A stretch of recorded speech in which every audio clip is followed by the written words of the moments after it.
अच्छा हुण मैं थोड़ी रिक्वेस्ट करांगी करमजीत अनमोल हुणां नूं कि स्टेज ते थोड़ी देर ਲਈ तशरीफ ਲੈ ਆਓ ਤਾਂ ਕਿ ਸਾਡੀ ਆਡੀਅנס ਨੂੰ ਵੀ ਨਜ਼ਰ ਆਓ ਤੁਸੀਂ ਉਹ ਤੁਹਾਨੂੰ ਸ਼ੇਅਰ ਅਪ ਕਰ ਸਕਣ ਤਾੜੀਆਂ ਤੁਹਾਡੇ ਵੈਲਕਮ ਵਿੱਚ ਵਜਾ ਸਕਣ ਖੁਸ਼ ਹੋ ਸਕਣ।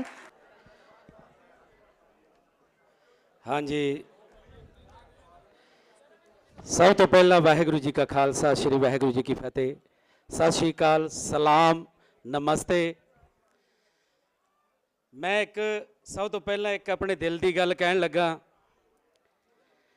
कि मैं जिथों सूरज चढ़दा ते जिथे तक छिपदा है पूरी दुनिया देखी है, पर जिन्ना चाह इस धरती नूं देखण दा सी होर किते भी चाह नहीं सी करना। और बचपन तो तमन्ना सी भी परमात्मा वाहिगुरू खुदा कदे इस धरती ते आउण दा मौका देवे ते सारियां ख्वाहिशां मैं कहना अज पूरियां हो गई मेरियां। और जिन्नी तुसी लोग मुहब्बत करते हो उहदे हमेशा कर्जदार रहांगे असीं। साडे जिन्ना भी इत्थे भाईचारा पहुंचे अपने रौणी साहब, साडी बेबे पंगू जी, वीर सिंह जी, होर भी कई कलाकार इत्थे पहुंचे है ते मैं धन्नवाद करदा भाई नासर जी दा कि जिन्हां ने दोनों पंजाबां नूं मिलाउण दे विच कोई कसर नहीं छड्डी और हमेशा ये परिवारां नूं मिलाउंदे रहिंदे ने। और इन्हां दी बहुत फैन फॉलोइंग है, उत्थे बहुत लोग प्यार करते हैं। बाकी जिन्ने भी पंजाबी भरा ने साडे सारियां दा बहुत बहुत धन्नवाद। सो बहुत सारे जिन्ने भी जिन्हां ने ऑर्गेनाइज किया प्रोग्राम मैं सारियां दा धन्नवाद करदा। अंजम जी दे नाल गल हुंदी सी ते मैनू बहुत चाह चढ़िया जिस दिन मैनू पता लग्या कि मैं लाहौर की धरती ते आ रहा। और सब तो वड्डा चाह ननकाना साहब दे दर्शन करने हैं, वो दिल दे विच हमेशा तमन्ना रही है, वो भी अज पूरी हो जानी है।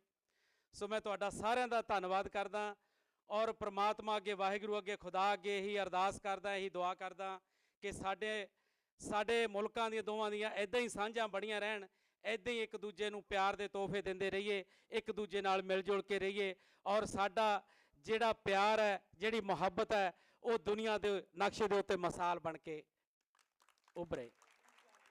सो बहुत बहुत मेहरबानी, बहुत बहुत धन्नवाद। हाँ जी सो जी मैं एक प्रीत महेंद्र तिवाड़ी का लिखा हुआ गीत है, मानक साहब का गाया हुआ चादर धीआं का गीत है। बाबल के बेड़े विच पल के मटियार हुई धी के जज्बातों की गल चादर के रूप में कर लगा। जेडे धीआं भैणां वाले वो जरूर इस नूं इंजॉय करनगे।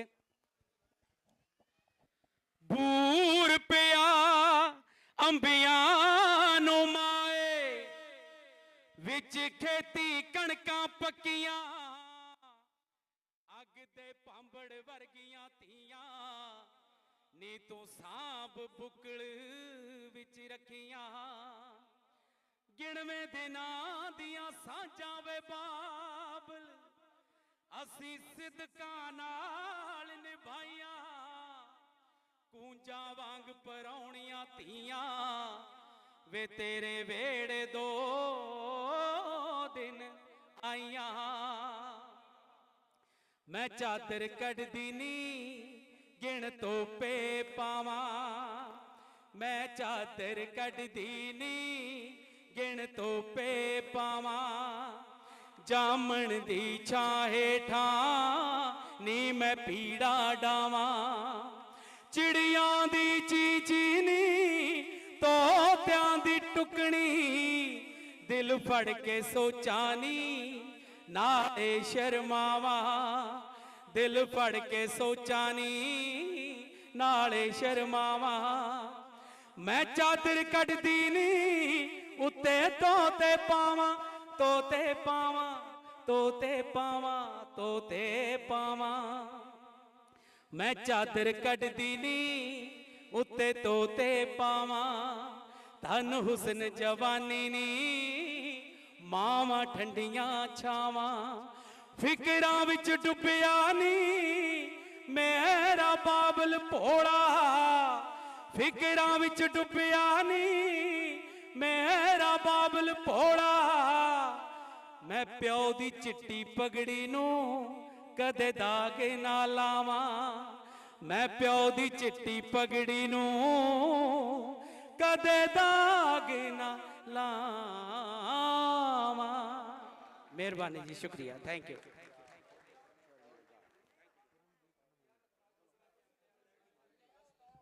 ਮਾਣਯੋਗ ਕਰਮਜੀਤ ਅਨਮੋਲ ਜੀ ਹੋਰਾਂ ਦੇ ਜਜ਼ਬੇ, ਅਹਿਸਾਸ ਸਾਂਝਾ ਦਾ ਸੁਨੇਹਾ ਸਾਨੂੰ ਬਹੁਤ ਵਧੀਆ ਲੱਗਾ, ਦਿਲ ਖੁਸ਼ ਹੋਇਆ।